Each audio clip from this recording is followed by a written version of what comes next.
Welcome back to the Muster Point, the podcast where we try and shock you with stories from the squadron bars, then make you cry with heartfelt stories from the front lines.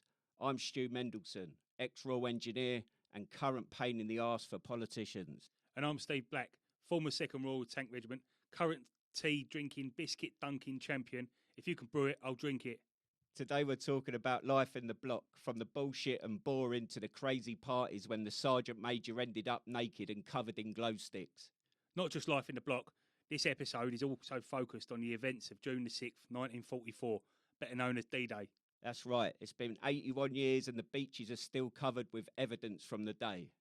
Imagine the reaction of the German that noticed the Allied Armada as it appeared on the horizon. It's probably the same as Chizzard when he was asked to buy a round in the pub. This is the Muster Point. We are the voice of veterans that want to share memories, slag off the other regiments, and collectively destroy the infamous RAF Reg.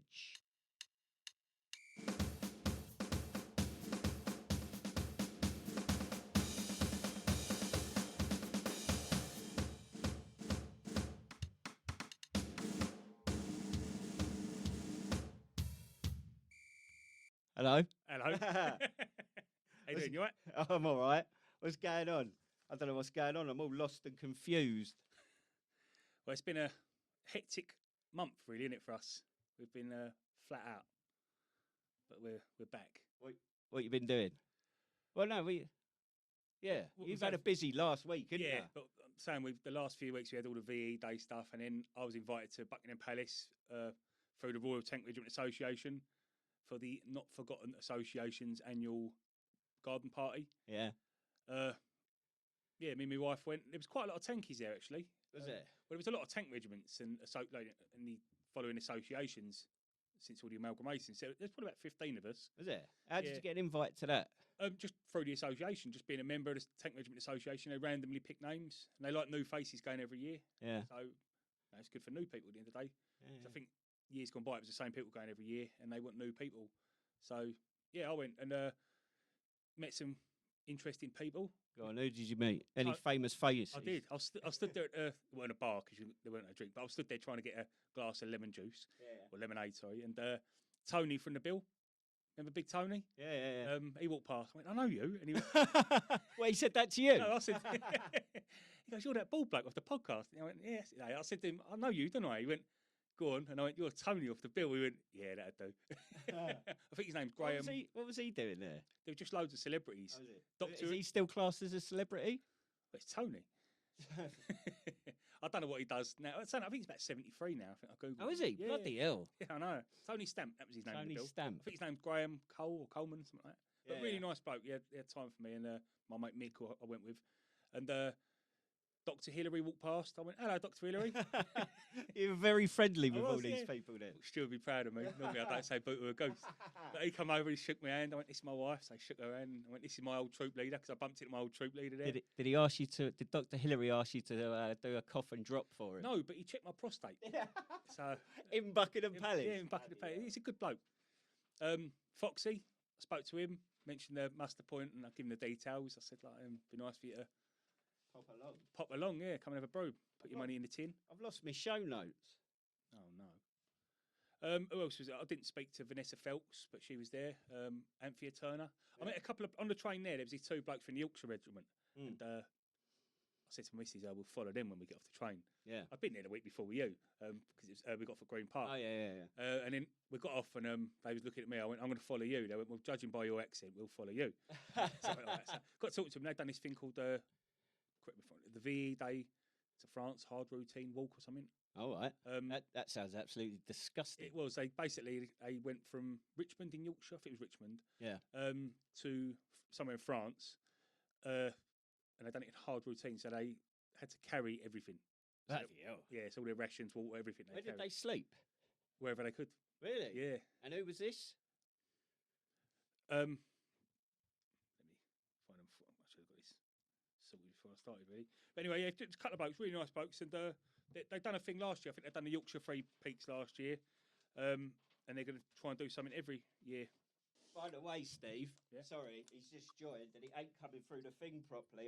This is why I've been preoccupied. So we've got a third host today. Oh, who is it? Can you hear Raz. Hello. Sleechy! Sleechy! Hey. Hello. My name's Graham from Birmingham City Council. I don't know why it's not coming through. Oh, brilliant. Oh, brilliant. So Right. Sleechy's here. Yeah, So Hello. that was a nice little surprise. it was, yeah. For you. That threw me right out. And then, right, what were you saying? Right, so I went- Steve went to Buckingham Palace the other day, didn't he? Did Yeah. you know that? I went to Buckingham Palace. I got invited to the Not Forgotten Associations. Oh, yeah, you see Tony from the Bill. Yeah, I see Tony from the Bill, Dr. Hillary, and Foxy, Jason Fox. And then, but before that, I bumped into these two lads, ex-Yorkshire Regiment, Lee Holmes and Doug Lincoln. Yeah. And they've just done a charity walk. It was 7 days. They walked from the Green Howard Museum in Richmond, Yorkshire, Yeah. to the Green Howard Memorial in Crépon. Is that how you say it, in France? Crépon. Crépon. But they did this walk, hard routine, so they had to carry everything with them. They've got a Facebook page called the Hard Routine Charity Tour. If anyone wants to sponsor them, you can still sponsor them. It's getting to good charities. Did you say they were Green Howards? Yeah. Well, they're Yorkshire Regiment. But Yeah. We used to call them the Brown Howards. why is that? Fuck knows. Just to piss them But off. I knew they were fucking decent lads. I knew a couple of lads when I was at ITC. One of them was called Elsie, fucking hard bastard. And I remember was in a pub in Catterick, and at the bottom of the bar there's like a brass pole where you put your feet on. Stood there with Elsie, and he's fucking massive. And he goes, I think I've trod in dog shit. I was like, let's have a look.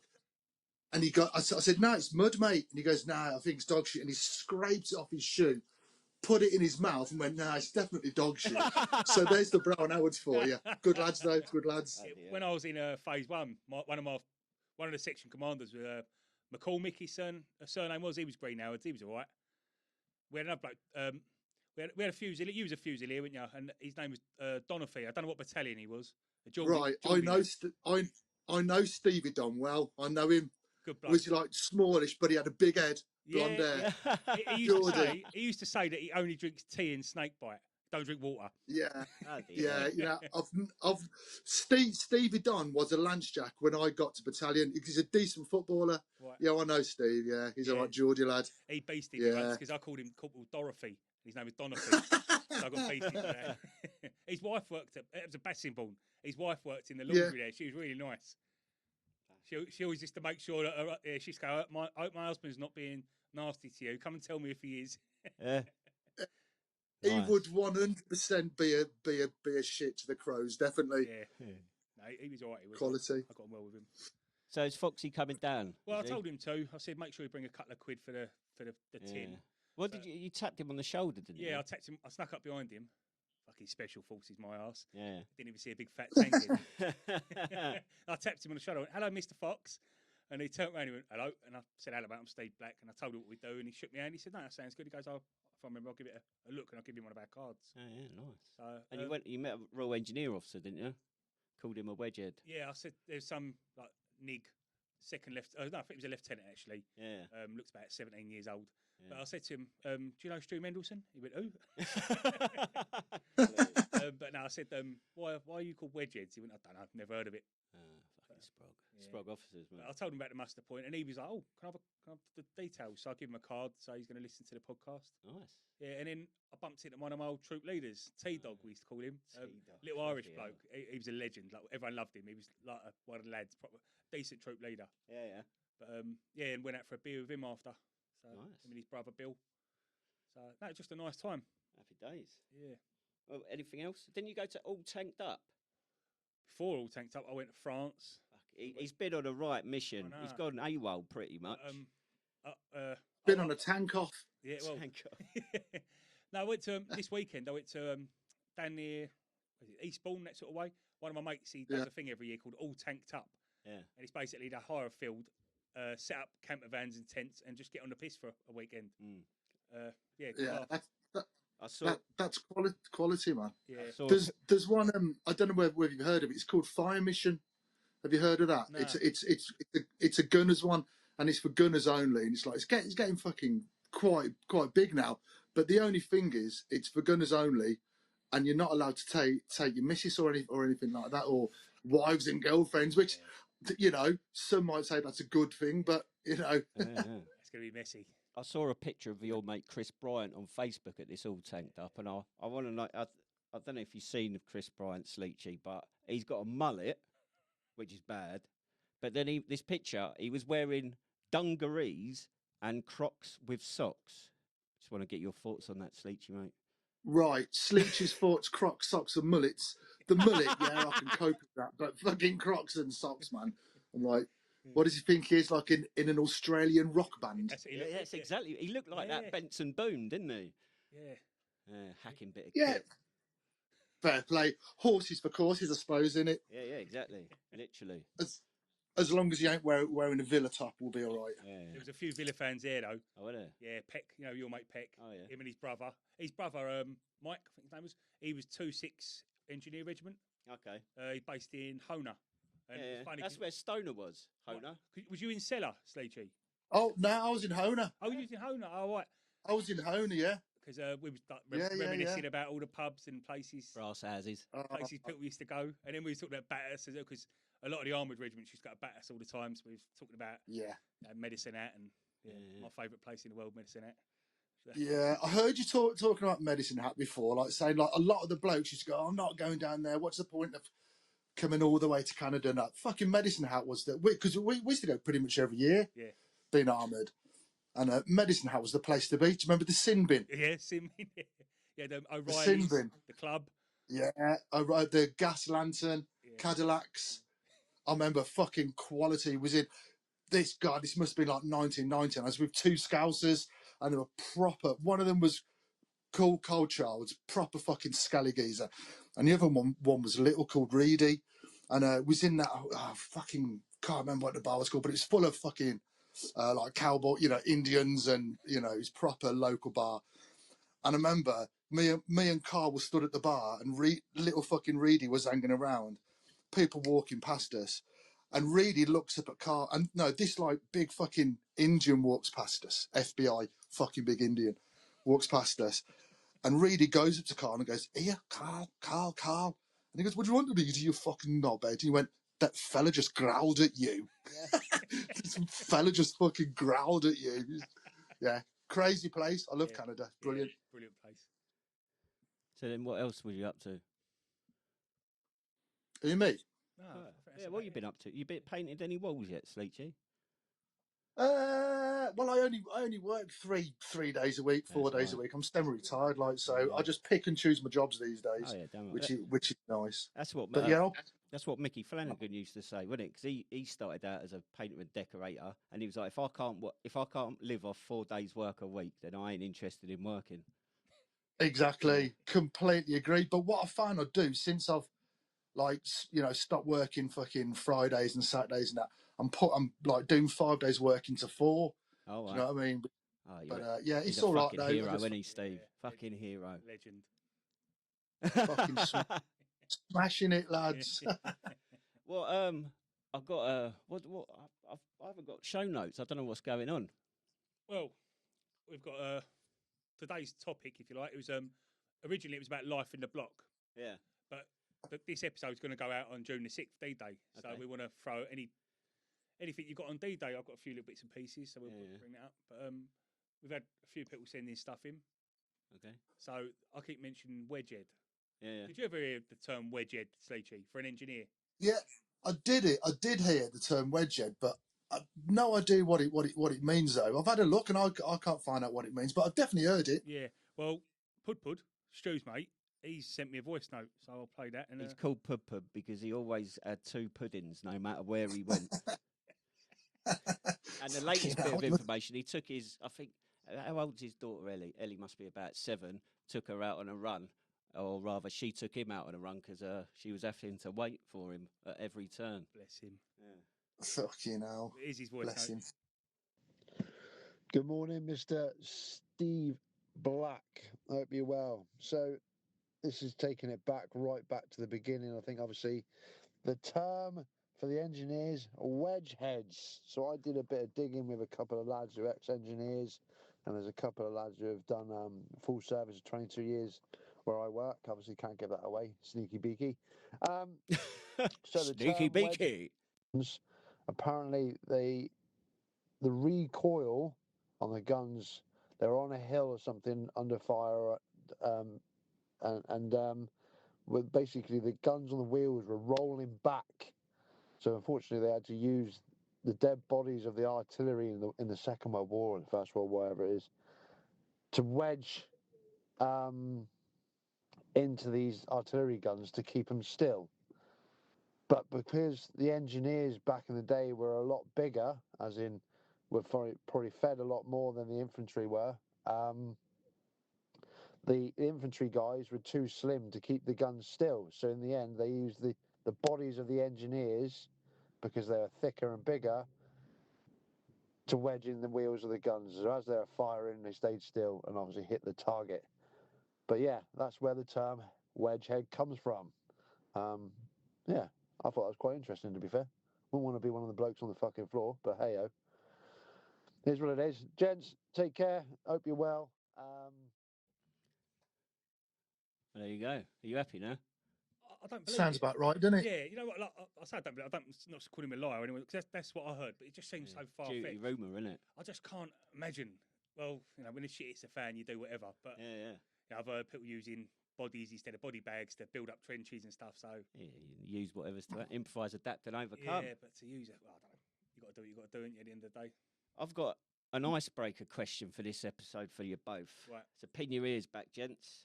So Go. In the theme of D-Day, so what would you have been doing on D-Day based on your military track record? Should we start with you, Steve? Well, I was in the tank regiment. Okay. I don't think there was many tank regiment on D-Day because they'd been fighting. Well, I think Second World Tank Regiment were fighting in Italy at the time. Yeah. They was known as the D-Day Dodgers. Yeah. But it doesn't have to be that you're in the tank regiment. It's just based on the theme of your service. Well, I've got anchors tattooed on my arm. Okay. I'd like to think I'd be driving a landing craft. Okay, nice. Do you drive a landing craft? I drive anything. Okay. If I flew a plane, I'd drive a plane. What about you, Sleechy? Well, my lot would have been the Royal Warwick Fusiliers. They landed on D-Day. We still have their the battlers on our colours. Yeah. Still gets carried today. But yeah, I'd have been fucking foot slogging it, I should imagine. Nice. Getting shot in the dick or something now and then. What beach were they on? Hey? Do you know what beach they was on? Sword? Oh, right, yeah. Was it Sword? Yeah. Think so. But yeah, but I know them. Basically, all the Fusiliers, the Warwicks, the Lancashires, the City of London, and the Northumberlands, all were all on D-Day. Yeah, with their budgies on their Yeah.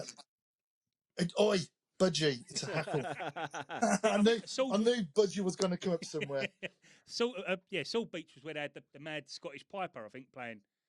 I think so. Yeah. Yeah, I think so. I did hear. In fact, I was looking this morning a decent tanky story, but it's on my phone, so I can't switch back to it. But basically, there was a commander of three Churchill tanks that managed to get the tanks onto the beach, and they fought all the way through.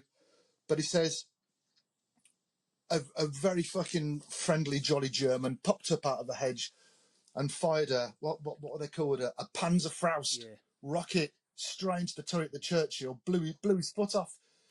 Said everyone fucking bomb burst out the tank, and he was lay on the side. All hell was breaking loose around him, and that's his name was Andrew Sinning, and he heard one of his mates say, "Oh fucking hell, poor old Andrew. He was a good bloke, he was." And he went, "What do you mean was? I'm still alive." It's like, come on, fucking help me. But he was a commander of 3 Churchills, you know. But they had those really high hedgerows, and apparently it was just a nightmare for the tanks, just getting blammed all over the place. But fair play to the tankies on that one, definitely. Nice. Yeah, and that must have been we all know it's horrific at the end of the day. You can't imagine what it was like. I got to say, especially when probably 7 out of 10 of them have only been out of training about 6 weeks, hadn't they, as well? Yeah, even the senior ranks, I think, hadn't seen any action. They just got promoted quickly. Some of them hadn't even hit puberty, had they? Exactly. I think you could get on the landing craft as a private, and by the time you've got on top of the beach, you've been made up to fucking platoon sergeant. Yeah. my brother-in-law Dog, he said he listened to episode 12, and we mentioned that all gingers are called ginge, and he said that we had one called biscuits because someone decided gingers smelt of piss and biscuits. Okay. So, Dog, my old boss, when I was talking to him back in the Palace, he said he used to love playing off Grand Willie Bum Tag. He was a captain, and, and he said he was telling his people at work, he's all, like, because he works, he's like an advisor or whatever it is, working with very senior people, and they just like, what you want about? And he's like, oh, we used to play all the time in the tank regiment. But he used to sleep Willie with his Bum Tag. off Grand Willie Bum Tag. You've heard us talk about that, Sleechy. You're one of the old and bold listeners, mate. Oh, it's quality. I've never played that. I've never heard about it, but Well, I would definitely have got involved in that. Yeah. Don't start now, mate. I was asking all the young lads at Buckingham Palace. No one's heard of it. it. My missus was daring me to do to do people. Do it to Foxy. Yeah. He was stood by a lake. I could have done him in a lake. Yeah. SBS, he would have loved it. He would have loved Yeah. it. He'd have probably drowned you. Give you like chokehold or Yeah, something. the death touch. Or something. Death touch. Yeah, judo chop. Yeah, Bottle sent me one. He said he had a wank on stag in Afghan. He was in the front cab of a Viking, and he thought the seat next to him was full up with Bergens and day sacks. So he had a wank. Turns out it wasn't. It was the interpreter asleep. Oh, you know. Did he take him home with him afterwards at the end of the tour? Probably, yeah. You're mine now. I've wanked on you. Fucking hell. Yeah. Someone else mentioned. Actually, it was my boss T-Dog and my mate Bill Skilling said when we was in Afghanistan, they'd heard the podcast where we talked about interpreters and stuff. And we had a Gurkha attached to us. He was our medic. Yeah. He transferred from the Gurkha rifles to the medics. And our interpreter, there was some ICOM chatter, and he ignored it, didn't say nothing. So the Gurkha said to the boss, we're going to get ambushed any minute now. And then next thing you know, the interpreter's come out the back of the Viking with helmet and body armour on and hid underneath the Viking. Next thing you know, we got ambushed. Yeah. So that interpreter got sacked. Yeah, he got fucked off. Yeah. Fucking hell. I want to. So if you could turn your Bluetooth off, Steve, so I can connect. I've got. So Sleechy, you're a musician, aren't you? Well, yeah, I suppose so. You look like I can one. play pretty. I can. Cheers, mate. Peace. I can play pretty much anything really. Pick it up and play it, like. But I'm not very very good at any of it. Yeah. Well, so I've actually organised. So do you know this? Not forgotten. Yeah. What's his name? Bros from Goss. Matt Goss from Bros. Matt Goss. So I've got the song, right? So we're going to play it, or we're going to play part. Well, we won't play the whole thing, so I can't be bothered to sit here for 4 minutes. But we'll play a bit of it, and then maybe Sleechy can give some feedback from a professional's point of view. And then Okay. I've got a song to compare it to, so a bit of sort of bit of promotion. So a good friend of mine, Jack, at work, his band has just released a song, so we're going to compare them. Okay. Right. So first up, we've got. Who is it? Matt Bros from Goss. Matt Goss from Bros. Matt Goss from Bros. Yeah, why can't I ever get that right? No. Fucking retarded, am I? Wasn't your sister a fan of Bros? I don't know, was she? I know. Still here, discreetly wipes away her tear and goes upstairs to make his bed again. When a family is afraid to feel because the pain is way too deep. They've been holding their breath. Someone they love has left. Please come home and give them peace. Still waiting for you to come right through that. So what are our thoughts on that? Go on, Sleechy. I saw you Right. struggling to listen there, but Yeah, I kind of got the gist of it. yeah. Not my cup of tea, but Yeah. I think the reasons why he's done it is, fucking fair play, mate. Yeah, Do you know what I exactly. mean? It's It was, about time people started. He sung it at Like- the Buckingham Palace party, and it was weird because there was no music. He just sung it, Oh yeah. and there's 1,000 people sat there. Was it good? Was it? It was, fair play. And I think he said his dad done 38 years. Yeah. I think it was the artillery. I think he said dad was his granddad Did fought in he? the Second World War. So he's got a lot of respect for the armed Yeah, forces. yeah. Fair And, play and to he him. says like it's not about the ones who died. It's just about everyone. Yeah. The ones who are still serving. And fair play to him. Oh, we like that. Yeah, don't we? I really like that. What he said, he said it's for those who have served, those still serving, and it's for everyone. So, Yeah. and he spent you know, most of his life living in Los Angeles and that, been a film star and stuff, and he's still doing stuff like this. Yeah. So fair play to him, I reckon. Yeah. Happy days.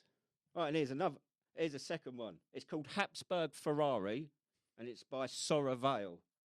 Let's know what you think. This may be a bit more of you, Sleepy. Let's have a listen.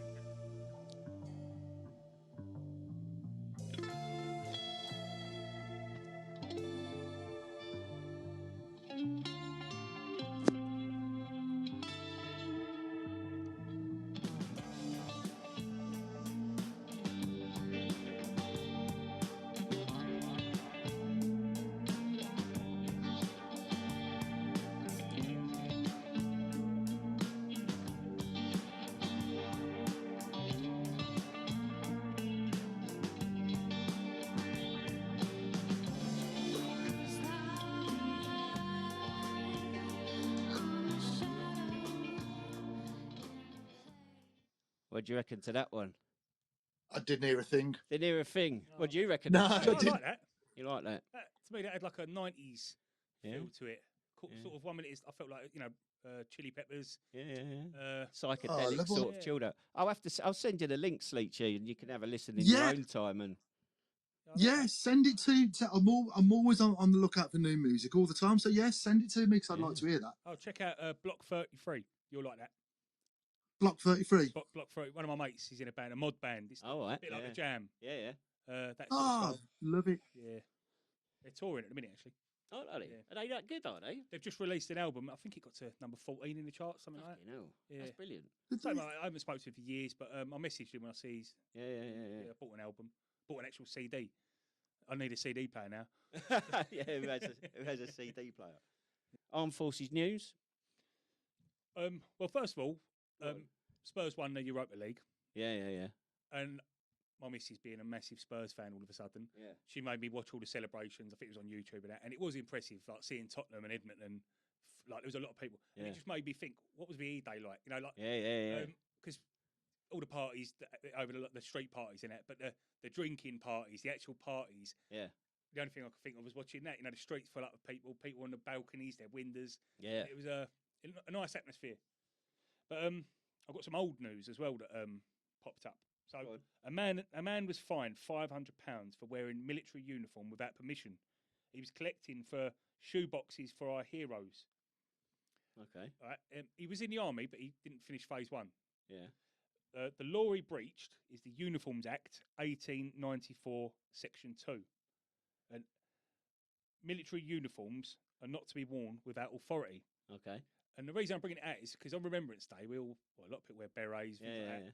I don't think you're allowed to. The law, right? The law, it shall not be lawful for any person not serving in Her Majesty's military forces to wear without Her Majesty's permission the uniform of any of those forces or any dress having the appearance or bearing any of the regimental or other distinctive marks of any such uniform, provided that this enactment shall not prevent any person from wearing any uniform or dress in the course of a stage play performed in a place duly licensed or authorised for the public performance of stage plays, or in the course of a music hall or circus performance, or in the course of a bona fide military representation. And what law is that under? The Uniforms Act 1894, Section 2. Okay. And it just, you got this, is it We Are Blighty? They're getting a lot of bad press at the minute. They are, yeah. For whatever reason, I'm not here to judge them. But there's a bloke you normally see, I think he's got a Mercians beret and a combat jacket on. Okay. But to me, he's breaking the law. But then... Yeah, but then all the RBL blokes wear a beret, don't they? Yeah. And what about Remembrance? We wore a beret the other week, so I don't know where you stand with it. But yeah, bloke was fined for it anyway, 500 quid. Bloody hell. Fucking hell. I thought I'd just... Imagine some little copper coming up to you and saying, take your beret off. Oh, no, yeah. But Fuck off, mate. This is ridiculous. How does he get nicked for that, right? Quoting some archaic law, and the bloody councils can't even enforce the Armed Forces Covenant, which is in law. When we was at our local memorial service for VE Day, I noticed the Tory MP had a tank regiment tie on. He did, yeah. So I sort of give him a thumbs up, and he looked straight through me like he didn't know what I was like doing. You're used to that, though, aren't Yeah, you? true. Start talking to my missus. No, but when I googled him, and there was an article. He was in. I can't remember, I think it was Gold Beach. His granddad Yeah. fought on Gold Beach, and he was in the Royal Tank Regiment. And there's a picture of him with a Tank Regiment beret and a tie on. Yeah. And I just thought, like, that's not appropriate for someone who didn't serve, who's a grown man. I don't think you should be wearing the beret of another regiment. Like, No, not at all. Maybe he doesn't know. So when I see him, I probably see him on Armed Forces Day. I want to say to him, like, Wind your neck in. T-shirt, hoodie, or whatever. But the beret and the tie, it's a bit much, I think. See, I don't even think a t-shirt, like, because I remember when I come out, I was at my local pub, and I got chatting to one of the locals, that older boy, and like we started chatting because we both had the name Stuart. Do you know, one of those ridiculous things like, "All right, Stu," and then, "All right, Stu." Yeah, one of them shit things. And anyway, so obviously he knew my story. I come out the forces and that. And I think it was a good 6 months later. Suddenly he's wearing like a Wampara t-shirt. I'm like, oh, surely he would have said, like, knowing my story, that he was like in Wampara. And he turned around and said it was his brother's or something, and he'd let him wear it. And it was like, I don't think like Wampara or any parachute regiment bloke would go, "Oh, here you go, mate, wear my fucking regimental t-shirt." Yeah, kids, not. Yeah, but like, maybe your kids, yeah, but that's a bit different. Yeah, that's what I'm saying. Like, for a politician, yeah, to do it, I think it's a bit much. But because he had the 10 regiment tie on as well. Yeah, didn't he? I say, I don't know. Yeah. It's a funny one, isn't it? But I know for me, it didn't sit right with me. Yeah. I agree with you, Steve. Yeah, for once. I agree with you, Steve. Oh, I think he's just been a bloating cumper, isn't he? Yeah. My missus wears my Fusilier t-shirts, and she got her own Fusilier hoodie. Yeah. You know, but I'm happy with that because I bought it for her, and she's a groupie. Yeah. No, I think, I suppose it's different now because women are allowed, but yeah, wives, girlfriends, and stuff like that, daughters. Yeah. Not a problem as much, but a bloke doing it just don't sit well. Yeah. And I don't want to be sexist on, I think, but I get what you mean. yeah. What about this Everest thing? So Al Khan's a veterans minister. Who else was there? So an old friend of mine, Kev Godlington. Jason Fox. No, Foxy didn't do it. Oh, I thought he did. No. So it was it Brian Wood? Gareth Miller, Al Khan's, Anthony Stazika, Kev Godlington. So they basically flew, left the UK, summited Everest, and then flew back to the UK in 7 days. They're fucking horrendous, isn't it? That's such an achievement. Bit silly, I think. Yeah. That's fucking crazy. Have you ever seen that Netflix thing with the Gurkha lad? I can't remember what his name is, but he does all, I think, 7 or whatever it is, of the highest peaks in the world, Everest. Yeah. Have you ever seen that? No. What's his name? He's ex-Gurkha, ex-Special Forces. Garung? Oh, yeah. What? Garung Kumar. I know there was a guy, a Gurkha bloke that done Everest recently, and he had prosthetic legs, didn't he? Gurkhas are just, they love a mountain, don't they? Yeah. Yeah, another level to Gurkhas. I've worked with them a few times, and I either found them to be seriously well disciplined, motivated troops, or the fucking opposite. Yeah. Well, they all love a gamble, don't they? Like if you go down Folkestone and Canterbury way, where one of their units is, all the fruit machines are smashed up, where they've gone mad on them. Yeah, we used to see them all downtown in their shirts and blazers. Yeah, that was it. And their hats. And they used to go in the shower like a Fijian with pants on. Yeah, I've never seen it. Yeah, what's that all about? I wonder if anyone's ever seen a Fijian's cock. Maybe they haven't got them. Yeah, that's a good point. Maybe they haven't. You wouldn't want to ask them, though, would you? They'd fill you in. Yeah. Yeah, you're definitely going to get filled in. Like, I remember the Fijians, man. Fucking hell, we had when I was a screw at Kachik, we had the first lot, the very first lot of Fijians come through, and they were just brilliant. You know, they were like strong, fucking healthy, fit, disciplined. And then we got the next lot come through 13 weeks later, and they weren't as good as the first lot. And then the next lot we got was shit. And then the next lot we got were all covered in like hand tattoos and fucking. And apparently, what it was the recruiting they did. The first lot were all like doctors' sons, and you know they got the first chance to come to the British Army. But by the end, they were like gangbangers from shanty towns. We had to send loads of them got sent back. Oh, right. Fucking. Yeah, because I remember we had three that I remember in my squadron, and one of them was like a stripey. So I think one was a sapper, one was a light chap, one was a stripey. But the sapper back in Fiji like outranked them. Princes. So it was like Yeah. I don't know. It was just it. I mean, there weren't no issues, but it was just weird. Like Yeah, we had like say they've got their own rank structure. They don't like women. They don't respect women. But yeah, they have princes, warriors, fishermen. They've got their own rank structure. Yeah. Lovely people. They had a fucking. They had like a pecking order in the block. Like I used to go. I went in the block one night, and I found one of them, like the weakest one, and he was sat there surrounded by 15 pairs of boots. yeah. I'm like, what the fuck are you doing? You go, and it turned out that all the others were just, because he was the lowest in the pecking order, he was having to do all their fucking kit. The Sleechy soon put a stop to that. Yeah, I bet he did. Yeah. I've got one more bit of news. So a Royal Marine Commandos officer has been made the first Sea Lord for the first time. General Jenkins.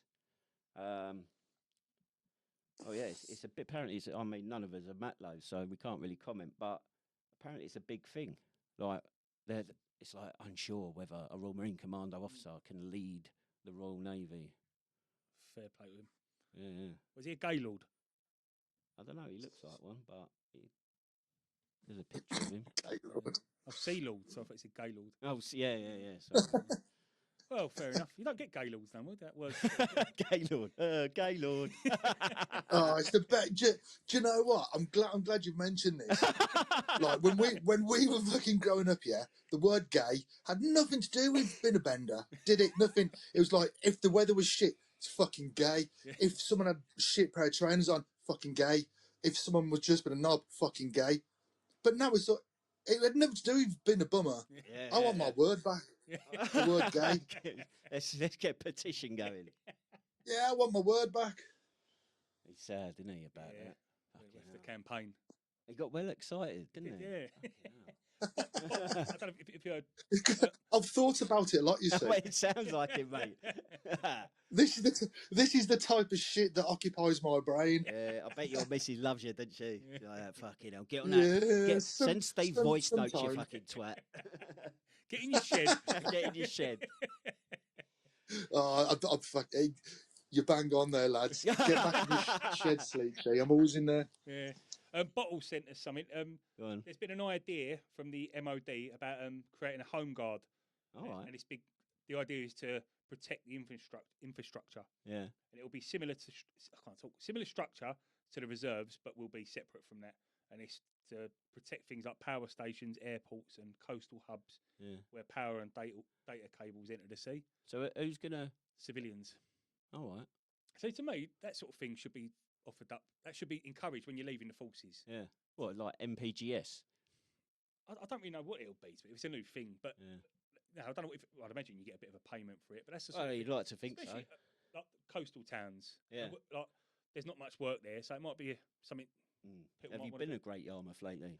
I like Great Yarmouth. Actually, it's a shithole now. It is, yeah. It's quite sad, isn't it? Yeah. But or Margate. Yeah, most of the coastal towns are a bit fucked, aren't they? So yeah, you're right. It'd be ideal for them, wouldn't it? There was another thing I noticed. Panorama done a documentary about the UK Special Forces killing innocent people. Don't know if you see that, Sleechy. No, I didn't see. I don't watch news at all. I give it up. But I did hear about something like blame you, mate. Any news. Again, it drove me to fucking death to listen to BBC News now. It was a nightmare. 2 years ago, I gave up all newspapers, any type of news. I don't listen to it at all because it's all bullshit, all drives a narrative. And I gave up porn as well. And I tell you what, I'm not even fucking joking. It changed my life. Oh, there we go. Fair play. Maybe we need to. So basically, though, it was done so bad. You had actors pretending they're these other people. I don't know. People attached to the SAS, so I'd imagine in Corps. Yeah. I don't know because they're talking about there was Raff Reg. Yeah. But there was one example. A medic was treating a wounded Taliban fighter. Yeah. And a bloke from the SAS shot him with his pistol in his head. So the medic's treating him, and this bloke from the SAS just shot him point blank in the head.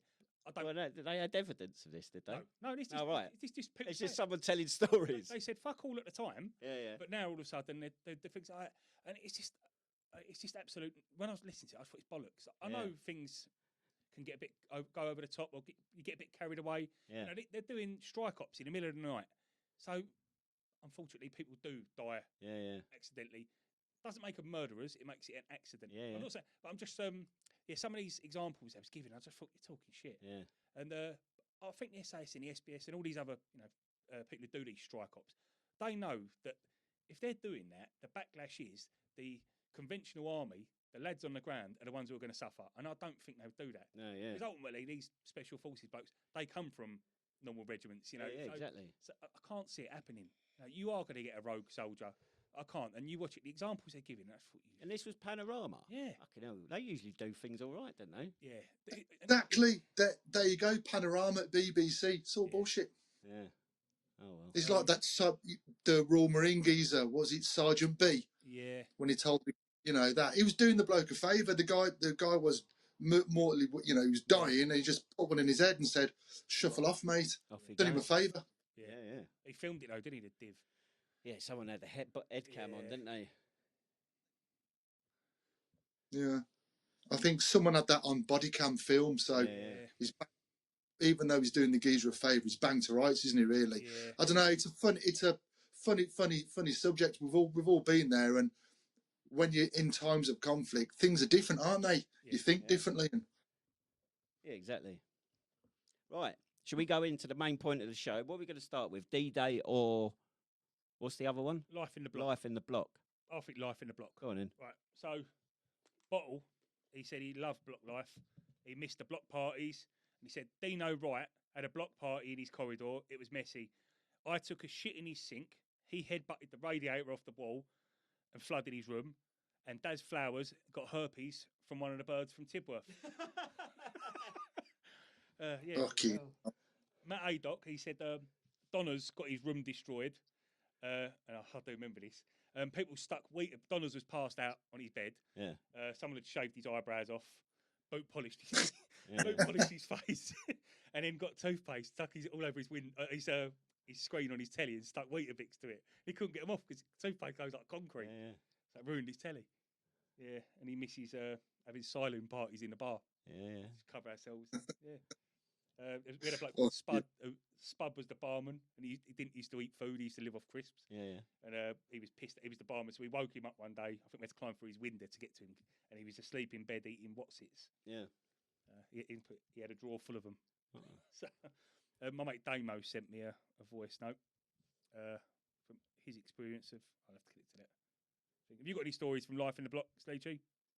Yeah, Life in the Block was mad, wasn't it? Yeah. Especially as like I was a junior, so I got sent over to Germany when I was just about to turn, still 17, turn 18.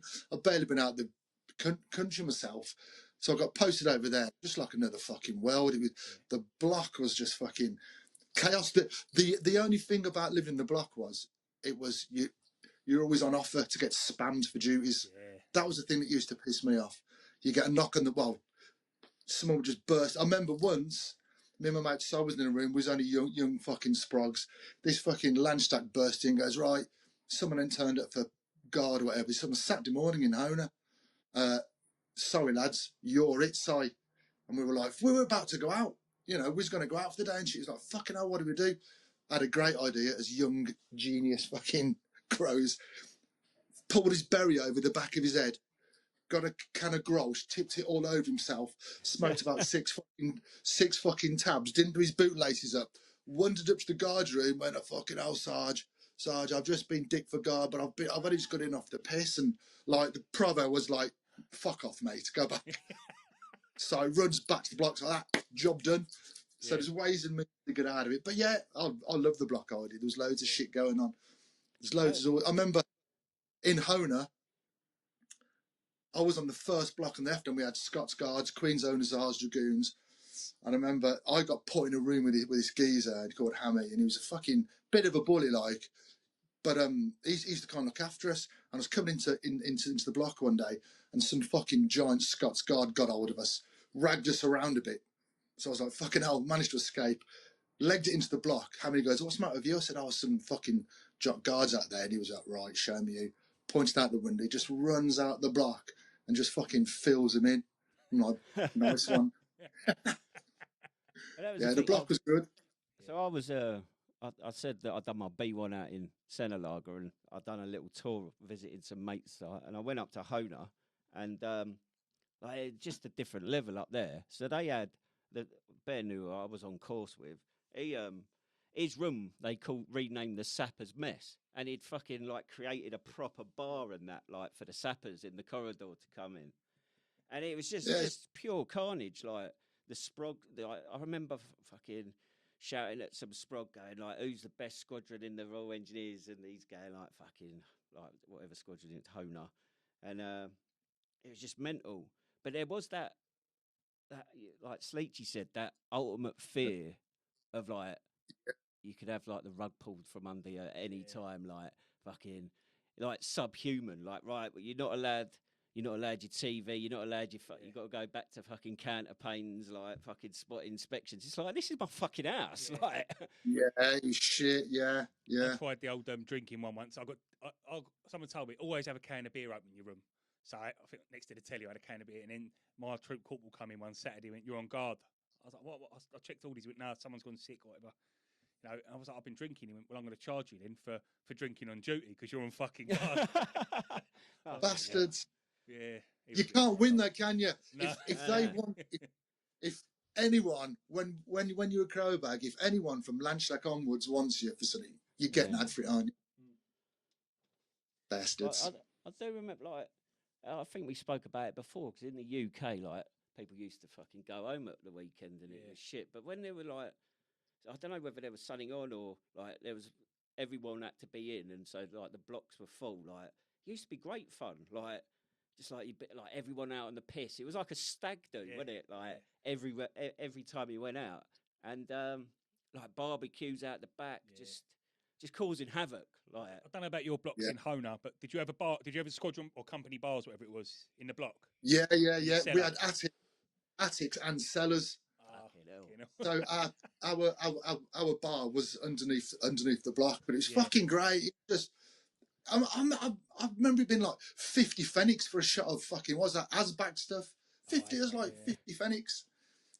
Deutschmark for a beer, just sitting there smoking your head off. Yeah, that's fucking brilliant. Fucking brilliant. Like we had, like every squadron, we had 5 squadrons, they had a squadron bar, the band had a squadron bar, the Remy had a squadron bar, I think the Clarks had one, and then you had the Naffy bars on camp. You go on a pub crawl on camp, it's brilliant. But even when there weren't drinking involved, it was just like, I don't know, like, it was just, when I look back and think about it, as long as I weren't getting dicked for something, like, it was just like being on holiday. Yeah. Like, you'd like during the week, like, you'd fucking come back to your room, like, go to the naffy. In my case, I'd get a load of crisps and that. Be sat there with my boots on my bed because I'm a proper crap out, fucking watching TV. And then, like, someone would knock on your door and be like, "Oh, what, you coming to do this?" And it's like, yeah, sound. It was just like, I don't know, just, it was good. Yeah, there was always something going on. I remember fucking some lads coming to us and they went, "This is where we're in fucking Hona," and they went, "You coming to the beach?" I went, "What are you talking about, beach?" And they went, "There's 3." Do you remember them? Yeah. They were like lakes, weren't they? But like, they were like beaches and that. Yeah, we just drove off that half hour, fucking 3 lakes on the beach. Loads of fucking beer, get pissed, and have a doss. Yeah. Everyone drunk drive. It's just a good place. Do 160 miles an hour on the autobahn and crash it into a tree. But obviously, Steve didn't do that. Did no, you? I've never had a car. No. I couldn't trust myself. Nor me. I was in Germany for 5 years, nearly 6 years. Never had a driving license. I used to drive myself back and forward, England to her. I never had a driving. I had an Astra once. I bought off a Remy geezer. Fucking my mate, so I was in front in his Scirocco. I wasn't behind this fucking Astra. Got off the ferry in Dover. The fucking thing blew up. Bang! I mean, proper fucking blew up. Just got out, pushed it down the fucking side of the motorway, jumped in his car and fucked off. Fucking brilliant. Job done. Love it. What else you got? Well, life on the block. I've got Damo's voice message here, so you can turn me on. I'll turn you on. So obviously, remember the program Jackass? We used to do like little things that, like little dares and shit like that. One of them was getting a squash ball and throwing them as hard as you could at someone naked about 5 meters away. That used to be like, proper painful. Funnily enough, Lizzie T never took part in it. He was the only one throwing it. But people then used to up it to like the next level. And there was a time where sorry, mate. There's a time when people used to get weird pets and fucking things from like Hanover and that. Anyway, so we had a stage where people were buying like CS guns. So they're like replica guns, but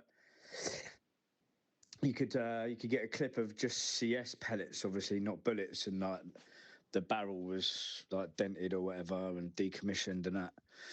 So you could fire around as CS. Anyway, it was next to the sex shop at Hanover. I remember exactly where it was. Anyway, Oz Sullivan decided one day or one weekend that he was going to go and get a CS gun, just like everyone else, and also a taser. And I can remember a rumour going around that it was like CS in people's rooms and locking them in. It's what he used to do. He used to wait for all the new lads to come in, and they're sitting there, 3 or 4 of them in a room playing the fucking PlayStation, and he used to go past their room, clock them, go to his room, get his gun, and then fire about 2 or 3 rounds of CS gas into their fucking room, and then shut the door. You used to have people like jumping out windows and stuff like that, throwing their lungs up. Anyway, I can remember going in to the drying room, and the drying room was about 4 meters by 4 meters, a tiny little drying room, and it had like fucking old scaffolding as bars that you used to hang your clothes on to dry. Anyway, I can remember fucking doing my washing in my flat, coming out of the washing machine room / kitchen, bimbling along, like walking into my drying room, and all of a sudden, fucking door slamming shut on me. I looked round, saw Oz sitting there with a respirator on and a gun. I shit myself, scrambled to the door to try and open it, and all I heard was pop, pop, pop. And all of a sudden, the room, Oz was a big bastard. I'm 5'5". Oz is like 6 foot something and fucking made of nothing but potatoes. Anyway, he shut the door, sat in front of it. I couldn't get out, and all of a sudden, the room started filling up with CS, didn't it? I'm fucking coughing and spluttering, dying. And just as I fall onto my knees, he gets this taser out and fucking tasers me in the neck. Looking back on it, it was really fun. I've never had an experience like it. You have to pay for shit like that. Got there in the end, didn't we? Oh. Normally he's eating crisps when he sends Yeah. me voice notes, but I remember He was choking on saying then. I remember because our bars in the cellar, you had a little window, and we'd all and you just hear this pop, pop, pop. All of a sudden, the bars fill up with CS gas. It was everyone had these. Did you ever have them? In Hona, Yeah, the CS gas the guns. blokes used to go mad for things like CS spray gas, butterfly knives, Rambo knives, any type of thing. We had this no one ever found out who it was, and this might happen in other units, but I remember in the block at night time, every now and then this phantom would appear, and he was known as the defecator, and he'd turn up in your room The with a fucking defecator. gas mask on, and he'd stand there and he'd go, "I am the defecator. I have been sent to defecate your room," like the Terminator, and he'd just drop a log in your room and run off. And you just, Oh my god! but no one ever found out who he was, but it was the defecator. It was fucking. The army recruited some fucking weirdos. Fucking, didn't it? Like, I'm telling you now, I've met some of the fucking weirdest people through my army career. Telling you. yeah. Did you meet any weirdos? Damo. Mike Cheats is a fucking weirdo. Yeah. Okay. Weirdos. And if you're listening to this and you're thinking, "Oh, I fucking never met any weirdos," it's probably because you're the fucking weirdo. Yeah, exactly. We had this bloke called fucking, what was his name, Umps, and my other mate Stapes in Germany had a hamster in a cage, and I remember Umps just ran into his room, went, "What the fuck's that?" "It's a hamster." He went, "Brilliant." Grabbed the hamster, I mean, I love animals, so I wasn't happy with this. And he just fucking ran downstairs, and he had one of them little zoomed up fucking mopeds, and he shoved the hamster up the exhaust pipe and went, revved it till it fucking popped out all black and dead. I'm like, who are these fucking people? Where did they come from? It was worse before the options for change. So you had like 22-year troopers or 22-year fucking private soldiers. They were just fucking. That was their life, you know what I mean? But then after options for change, they got rid of all that, didn't they? You had to get a bit of rank. But that's why you had so many maniacs living in Germany. It's fucking crazy. Yeah. We had, talking of 22-year sappers, we had this, well, he was down at our regiment at Water Beach in the stores, G10 for men. And he was like, I don't know, at this point he was probably like an 18-year sapper. And his name was Weebs. And no word of a lie, the old Combat 95 shirt, he had to sew two of them together to fit round his fucking body. He was like medically downgraded. I think when things changed, he basically it was like, no, you need to go. You're not a soldier. Yeah, brown envelope. That's what it was. You used to get the brown envelope, didn't you? Yeah, the brown envelope. Yeah. Yeah. Imagine that, 2 Combat 95 shirts sewn together. I mean, fucking hell. Damo, he was in Cyclops Squadron. They was like opposite. I was in Badger Squadron. They was in a block opposite. And there was a room, and it wasn't a room, it actually happened. Someone had a pet rabbit in the block. Yeah. Which was fucking weird anyway. And then someone... Says the man who had a snake. Yeah, but who has a rabbit in Yeah. But, someone with very white teeth and a nice tan, apparently had a samurai sword, fucking chops it up. Fucking hell. In the block, this poor like new lad with his rabbit. Yeah. Fucking hell. Yeah, and that new lad, he could suck his own cock. Nice. Quality. Yeah, he makes some funny people. Yeah. I don't know what to say about it. There was a lad who had an iguana as well, and it was probably about 5 foot long. Yeah. Someone grabbed it by his tail. I bet it fucking went through him. Like, they come off. I did it. But they don't grow back properly. It'll grow back, but like a little Jeremy Beadle hand. Oh, God. Yeah. Nice. Any more block stories? No. I was on stag once on a Saturday night outside Hona, and my mate's older brother was in the Queen's Owners Ours. And it was about 3 o'clock in the morning, and I was just on fucking stag, and he comes walking. He goes, "Oh, all right, how you doing?" I'm sound. And he had a crate full of rabbits. I'm like, what the fuck are you doing with them? I know. I said, "What are them? Rabbits." Not another word was said. Just walking in, sat down, a crate full of fucking rabbits. What was he going to do with them? Fuck those. Probably just threw him around the block or something. Fucking crazy. Yeah.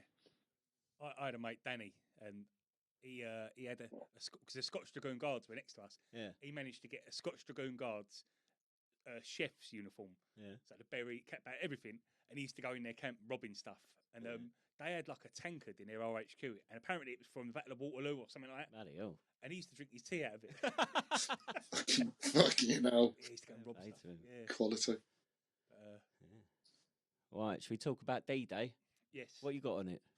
There was 129,000 troops took part in D-Day. Yeah. It started in the early hours when 23,400 airborne troops landed inland. Yeah. They was securing bridges and taking out artillery and stuff like that. There was 3,000 landing craft. Yeah. I was shocked when I see that. 3,000. Mad, isn't it? Yeah. You know the tanks that floated? Yeah. Those called DD tanks, duplex drive. There was 176 of them launched from the ships, and only 121 made it to shore. 55 sunk at sea. Yeah.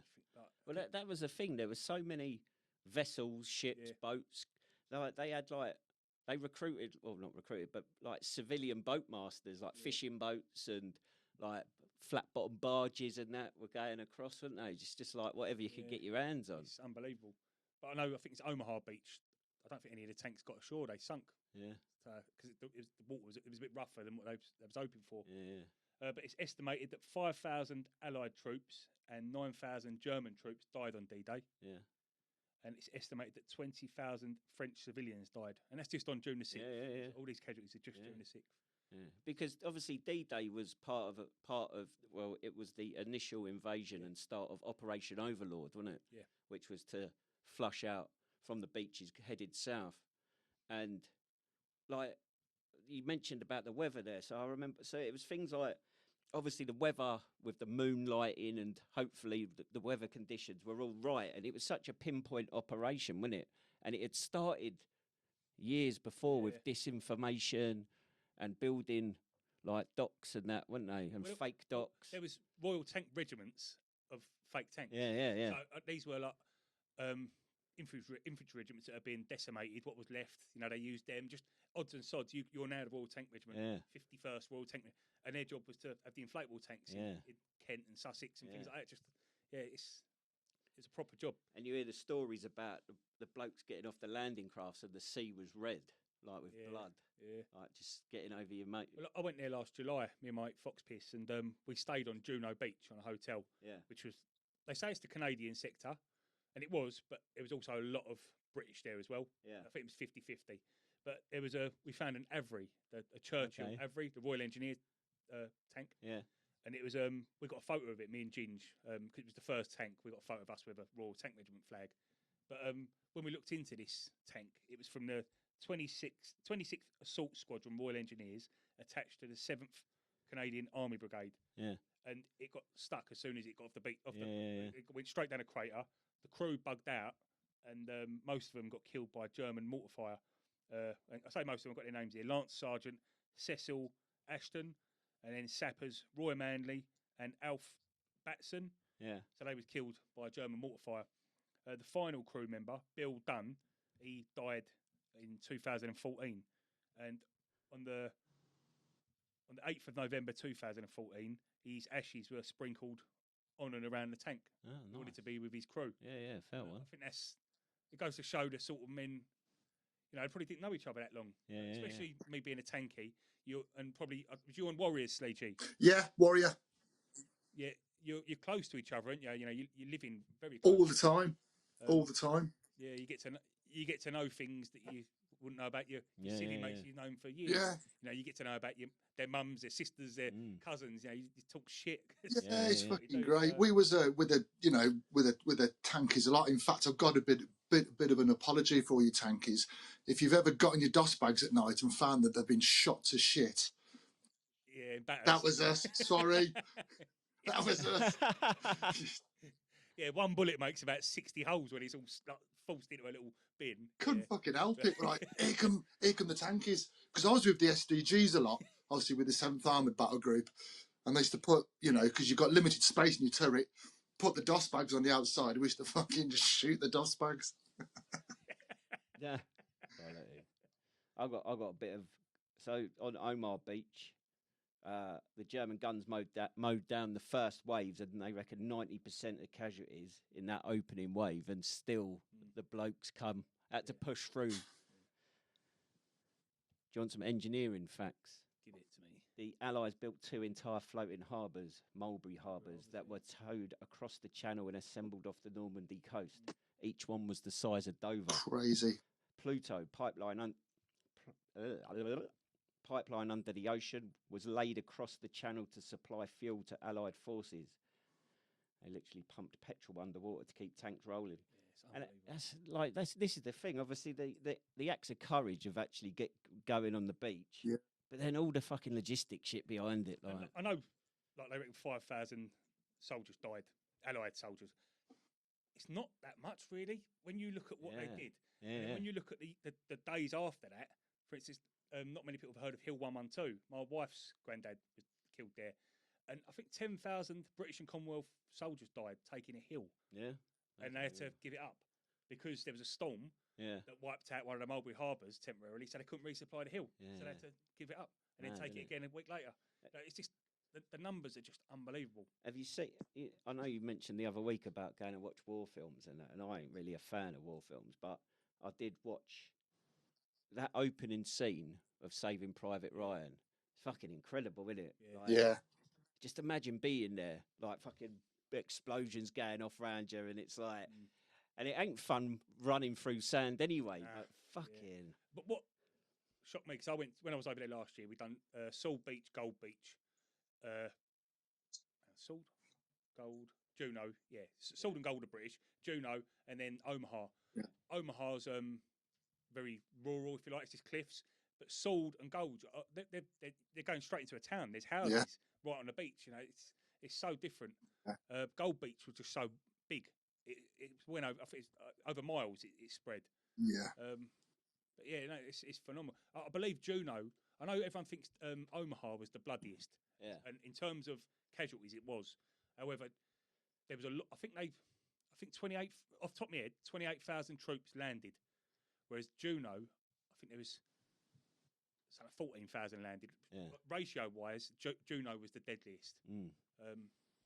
And yeah, when you look at the pictures after, there's crashed planes on the beach. Yeah. Planes were getting shot down on the beach. Like, Yeah. it's, Well, that was the thing, because they landed airborne forces in as well, didn't they? Yeah. And it said here some airborne troops landed over 10 miles off target due to bad weather and anti-aircraft fire. But one for the paras here, to piss the paras off, Go on. Pegasus Bridge, Yeah. where no para was injured. No, the glider pilots from the Ox and Bucks Yeah. light infantry, Yeah. then the Green Jacket. I think it's the 3rd Battalion Green Jackets, and now the rifles. Where the pilots landed the gliders, it's unbelievable. It's next to, it's like literally within 100 meters of the bridge they landed it, and I think it was only a few of them died because they took the Germans by such surprise, and then I think German counter-attack coming along with armour, and they managed to take one of these tanks out with a Piat. And the Germans thought we had tanks, so they backed off. Yeah. And it's just like a bit of luck, really, because they was light infantry, fighting up against armour. But I think they called their bluff, sort of thing. Well, one for the paratroopers again. One paratrooper landed on the church steeple in Saint Mary Église and played dead for hours while watching the fighting below. Well, not him, but they've got a paratrooper hanging. Yeah, he's there, isn't he, every year, the paratrooper on the... Yeah, they hang him up. Fair play. What's this one? A British commando unit landed with bagpipes. Yeah, that was on Sword Beach. Piper Bill Millen marched up and down Sword Beach playing Highland Laddie under fire. Fucking mad, isn't There's it? a memorial for him there. What's funny, where his memorial is, there's bunkers that are now houses, and they've got double glazing windows in the machine gun sort of slits. Bloody hell. Yeah, like PVC windows. They got the double glazing so they don't hear the bagpipes. Yeah. Yeah. And apparently the first French house liberated was a pub. That would have been Pegasus Bridge, and the owner offered the paras a drink before they'd even taken off their helmets. And then his daughters offered to pull off their helmets. And quite rightly so. But yeah, Pegasus Bridge, there's a little cafe bar thing at Pegasus Bridge, and it's still there. You can have a drink in there. So. Yeah, and I mentioned a minute ago about the intelligence operation that went on before it, because they'd sent out obviously duff information, because there was a proposed plan for D-Day to take place on the south coast of France and Italy down there, and there was another one for up near Norway. But these plans were like well formed, because it was like we had to make it believable. Yeah. And I suppose it's probably one of them OPSEC things. The people who were making these fake plans probably got told it's real, because they wanted it to be serious. If they go down the pub and tell them, mate, we're making this fucking bullshit plan up. Word gets out. But I believe the BBC released what was happening the day before. Oh, did they? Yeah, I heard a rumour that. Is that BBC again, Sleechy? What's that all don't about? want to talk about them. Here's a story, not for D-Day, but when I was at Buckingham Palace last week, I was sat there and this bloke was in a wheelchair. He come past us. My mate Mick, I think Mick's in his 70s, ex-tanky. He went, look at that bloke. He's got a long-range desert group badge on his blazer. Okay. And then his carer said, Jack, they just heard you. They've just noticed your regiment. And he come over, wheeled over. And he's the last remaining bloke from the long-range desert group. His name was Jack Mann. Nice. And I think he's 100 in September. But what a lovely bloke. He's a Jewish bloke. Yeah. Which is, it's lovely for proper stick your fingers up at the Germans. The last member of the long range desert group, but he was also in the SAS and the SBS. Bloody hell! So I bet he's got a story to tell. Yeah, really nice bloke. But I think he's going to meet up with Mick again. So what was do you know the bloke that officer we met from the Tank Regiment Association at the VE Day concert? He wasn't an officer. No, wasn't he? Bloody hell. Yeah, I don't know if it's troop or lance check. Right. Bob, fucking hell. Yeah, Bob Swinny-Arscas. I mentioned it before. His dad fought on D-Day. Yeah. In a grey uniform. For the Germans. Yeah, he was a Polish farmer, I think he said his dad were, and he got captured in 1939, stuck in a bunker on Omaha Beach. Nice. And he said as soon as the the Germans turn up, they try to throw their rifles away and run away. The Allied forces, surely. What did I say? The German forces. Sorry, yeah, the Americans. When the Americans turn up, he was trying to get away. I've got a funny feeling there was only something like 28 people defending Omaha Beach as well. That was it. It makes me sad because, like, the youth. I know we've spoken about it before with VE Day and the youngsters of today not appreciating these, but I think I read something, and this was years ago. I read something somewhere that more youngsters nowadays, they know what the 4th of July means rather than the date of D-Day. Yeah. And it's like, fucking hell, schools have got so much to answer for, haven't they? Yeah. And talking of the airborne side of things as well, there's a church, I can't remember the name of it, but it's just in the middle of nowhere. But you go in there and there's still stains on the pews, and they reckon that's blood. Oh, you showed me a picture of that, didn't you? Still blood stains. And they was using it as like a hospital, I think. Yeah. But, yeah. And if you get over there, like there's so much to do, but all the museums are great. The Airborne Museum is good. The American one, the Pegasus Bridge Memorial Museum is really good. They're all great, to be fair. And me and my mate Ginge, we went from Portsmouth to Ouistreham. It's like a 6-hour ferry crossing, but Ouistreham is Salt Beach. And there's not a lot there, but there's enough, you know. And if you're driving, that's a good place to start. And there's a massive bunker there. It's huge. And you go in there, and it's a museum. It's just there's so much to do everywhere you go.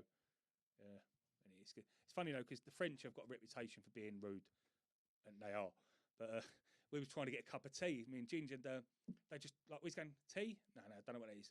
And then on the window there was a soldier with like painted on the window. Yeah. British soldier, Union Jacks, and he had a teapot and a cup of saucer in his hand. And I said, "Like that? No." So I spoke to my mate Tom, who's French. I said, "How'd you say tea in French?" He went, "Tea." Yeah. So they're just being French. Yeah.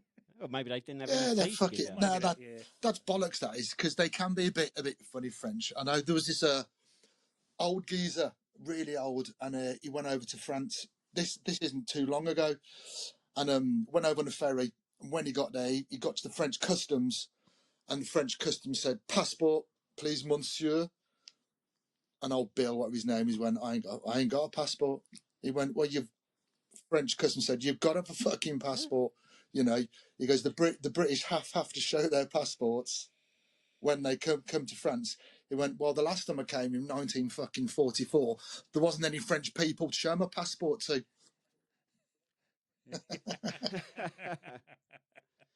So interesting. My sister lives in France, down in the centre, and I think just south of her, Vichy.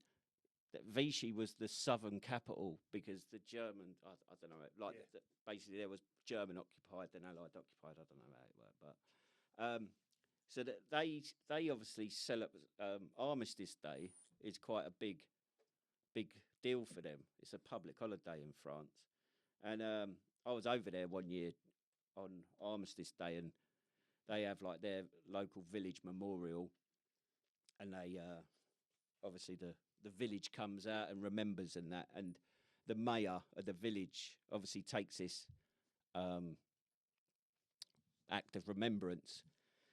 So the poppy is like a British thing mainly for remembrance, and my sister had one of those crosses with a poppy on, and she goes up to the mayor after the service and says, "Is it okay if we put our British poppy down on the thing?" And he says, yes, of course. And my sister says, "Thank you." And he turns around and he says, "It's not you that should be thanking me. It's me that should be thanking you." And like, I know the French get bad press, but I think certain generations of French, like, they remember, or there's stories that were. I don't think a lot of them mean to be rude. It is just how they are. Well, imagine how the English come across. Do you know what I mean? No, it's funny. Like, every 5 years, I go to Cambrai, the Royal Tank Regiment, go to a big parade, and I've been in a pub and we're buying a few rounds, and then the landlord buys you a drink. Yeah. But he seems rude the way he's doing it, and he's buying us. He's not being rude, but have this fucking drink. Yeah, and it's almost, he's almost like that. But, I don't know. It's the French, innit? No. They're not going to change for anyone. It's the same with the Germans, isn't it? When we I want to be careful. just it's the same with the Germans when we was living in Germany. Everyone just go, "Oh yeah, the Germans are fucking horrible. They are." Yeah, I'm not surprised, because they got battalions of troops fucking terrorising their towns and cities. Like, I'm not surprised. Yeah. I did hear a thing. There was on D-Day. As soon as they'd land on the beaches, there was this would have been on one of the American beaches. There was a whole regiment just of black guys and what their job was, they had these balloons, and under fire they had to fill these balloons with whatever they were, launch them like 400 meters in the fucking air, but dangling from the balloons was like wire cables. So when the Luftwaffe sent the planes in to to shoot at the beaches, these wire cables were just ripping the wings off the fucking off the Luftwaffe's aircraft. That quality, Bloody hell, yeah. there's so much. Yeah, it's mad how they Yeah. had black regiments, isn't it? It's like they're not good enough to fight, but they're good enough to do chefs and things like that. It's just Well, there was that thing, wasn't it? When the Yanks joined in, it was like they tried telling British publicans that this has to be a white only bar, and obviously that it wasn't. I'm not saying that racism didn't exist in the UK. I mean, it still fucking does now, but it was a lot less prevalent compared to the States. Certainly, there was no segregation of bars and that, and like the British landlords. were like, Yeah, "Nah, the that British ain't troops fucking would never be having any of that nonsense, would they? So the Muckers remembered this week.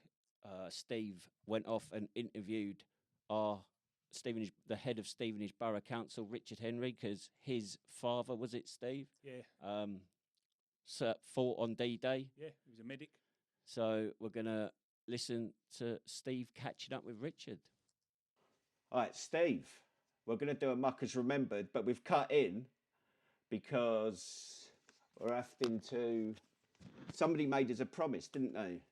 And we got let down on the Muckers Remembered for the VE Day special. It's a shame because their dad was a medic and he fought on D-Day on the beaches, so it would have been a nice touch to share his name. Do you reckon he thought we had ulterior motives? Who knows? I'm going to mention one of my friends, my mate, Corporal Darren Nielsen. We all knew him as Daz. He was from Blackburn and he was in the Royal Tank Regiment. He was in the 1st, then the 2nd, and then when they amalgamated, just the Royal Tank Regiment. I spent time with Daz in the UK and Canada on exercises, tank ranges, and in plenty of pubs all over the place. He was a proper lovely bloke, really nice bloke. And unfortunately, he was involved in an incident in Wales on a Challenger 2 range on the 14th of June 2017. And sadly, he lost his life the next day on the 15th. I'll always remember him. He was a lovely bloke, he really was. I'll see you in the green fields, mate. So he died on a tank range? He did, yeah. There was an accident. There was 2 lads that died, and I didn't know the other lad, but Daz was my mate. Yeah, I believe he was the commander, and I believe he died from. I think it was the tank. It was a bad practices we used to do as a tank crew. Corners we used to cut, and unfortunately, it cost them their lives. And but I don't think these corners are cut anymore. And it was like a macho thing, see how fast a loader could load the gun, and I say you cut corners, and that's what happens. Unfortunately, I believe that's what happens. I don't know the ins and outs of it anyway. That's what I was told. But I think it was a demonstration because they was all very senior people in. I think there was a sergeant major in the tank, which doesn't normally happen. It was they was all instructors, and I think because they were so senior, maybe they got complacent.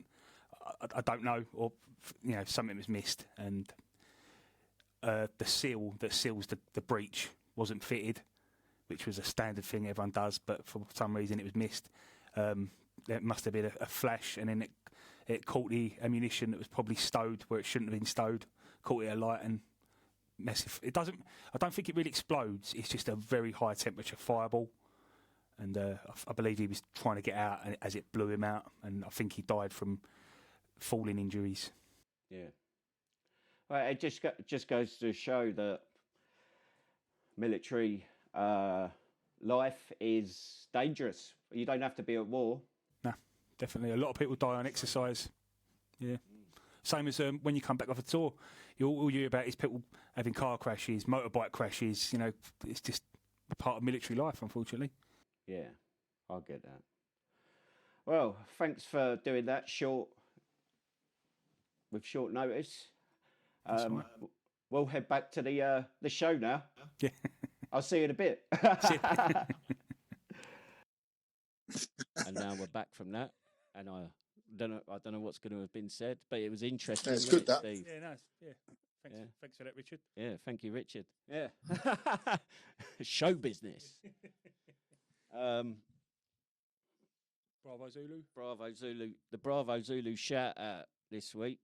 I don't know. Is there any organisation you know of? Well, the Sleep G? missus she works a thing called Salute My Jobs, which is good, and it started by that Brigadier Andrew Jackson. And basically, what it is, it's my missus runs like boot camps for veterans coming out who want to get into cyber security and stuff like that, and it's all free. She gets them on free boot camps, and then gets them in interviews with companies, and hopefully gets them into employment. So I've actually because I've got a to-do list, and Amanda, that's your wife, isn't it? That's it. Yeah, maybe we'll do a be on the wire. Get more details from her. Yeah, she's quite scary. Sounds great. So what? So it's specifically for people that are leaving the forces, or is it? And if they've signed off and they're doing their resettlement, they can get in contact with your missus. Yeah, oh fuck knows. What was You'll the have website? to speak to her about that. I don't know. It's Don't call me fuck knows.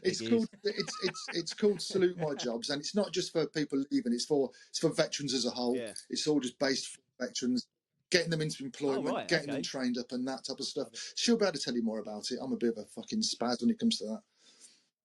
So just for your information, Sleetchy, it is SMJ Consulting Services. So their website's smjconsulting.co.uk, and they've got various pathways for different roles for veterans, people leaving the services, which also includes a fast track cyber security thing. So what I did. Now you can. Here you go. You need to remember that, and then you can impress your wife later on when she comes in and go, "Oh yeah, SMJ Consulting, babe. Yeah, I know. I know. I'm gonna. Like, what the fuck? Because what I would say, people who are leaving with your resettlement is do things like that. You know, get in touch. I didn't, especially if it's free. Yeah, anything. Obviously, when I left it and we left, there wasn't as much out there. If you like, it wasn't as easy, as accessible. Yeah, we didn't have smartphones and stuff, but. I would definitely recommend do your resettlement, but do all these other bits. Yeah, there's a lot of future in like the cyber stuff and that. There's always going to be work in there, like with AI. I mean, it's rolling now. Yeah. Well, that American Marine we done a podcast with ages ago. That's what he does in Norway. Yeah. How is it? Yeah. Did he tell us that? Did he? I don't know. He told me that. Oh, did he? Yeah. Maybe I weren't listening. Funny, Rab's got us lined up with another Yank. Has it? Yeah. What's he do? I don't even know. I can't remember. Reb did tell me, but oh yeah. I was going to say about that. Just reminded me of something, but it doesn't matter because there's only 5 days left of the auction for the signed football shirts, and by the time this goes out, it'll already have been finished. We've got Birmingham, haven't we? West Brom. What West Brom pennant? Same thing, innit? No, you're right. West Brom bagel.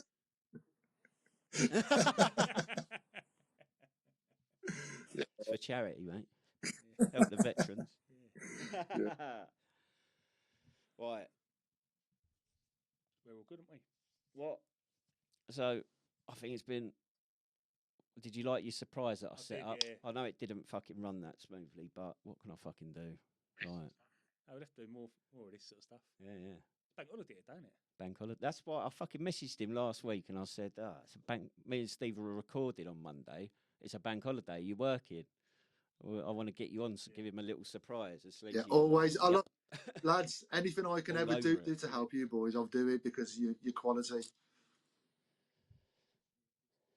Oh, there's an offer. Spread the words. We want more. Yeah, share it on Facebook. Share it fucking more down input from other people as well. Yeah. Mates send the stories in. But they need to be tight stories. Fucking no chewing your fucking whatever. Sit down and put your crisps down. Yeah. Yeah. Clear your lungs first. So what we doing what we spoke about today? We spoke about D-Day. Life in the block. Life in the block. We spoke about salute my jobs. Salute to troops. Salute my job. Salute my job. Yeah, a bit of support there. We've had a bit of news. Steve's antics over the last week. Yeah. I haven't covered it all yet. I'm saving a bit for. I was in France all last week, so I'll bring that up next time. Yeah. And we spoke to Richard Henry, the leader of the Stevensborough Council. Yeah. obviously, if you're listening to this, it could be D-Day, because I know every time I release an episode, there's usually about 40 people that fucking straight on it. Yeah. Sleechy's probably one of them. I say when we didn't release one that first time, people was like, "Where is it? Where is it?" I felt like I was at an addiction place. And people waiting for their methadone. Where is it?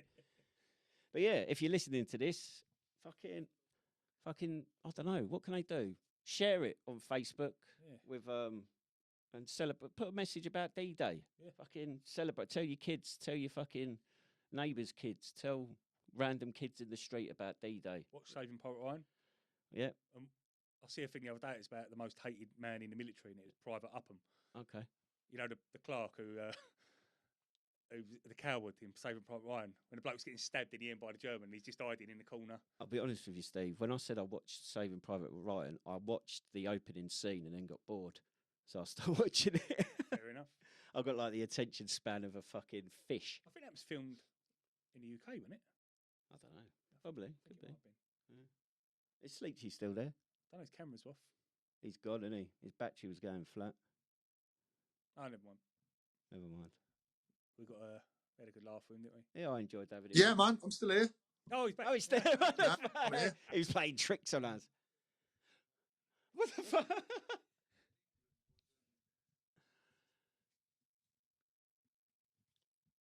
Is he tricking us again? Yeah. What's going on, Sleechy? No, I've absolutely fucking loved it, lads. It's brilliant. I've like I say, anything I can do, give us a shout. So after this one goes out, so we've got next week will be we're talking to Military v Cancer on Beyond the Wire. But the next episode of the Muster Point podcast is going to be on June the 6th. No. They're listening to this now. What's the topic for the next one? Oh, sorry. Excuses for getting out of PT. That's your lot for today. Thanks to everyone that got involved. For all those that sit on the fence, get involved. I guarantee you'll enjoy being part of the Muster Point. 100%. We love receiving videos, voice notes, but a text or email is just as good. Send your nonsense to steve@themusterpoint.org.uk and your serious stuff to stu@themusterpoint.org.uk. Voice notes, DMs, Morse code. Find us on Facebook at the Muster Point Veterans, X at the Muster Point, TikTok at the Muster Point, and YouTube, the Muster Point Veterans. Next time we want to know the best excuses for getting out of PT or anything for that matter. Was it your goldfish ate your silver shadows or that your wife borrowed your Ron Hill runners for Pilates? Let us know. Subscribe, rate the podcast, share it with your mum that used to wonder why your socks were as hard as a boomerang when you. Subscribe, rate the podcast, share it with your mum that used to wonder why your socks were as hard as a boomerang when you brought your Dobie home on leave. Until then, parade. Fall out. See you next time. Love you, Diamond Geezers.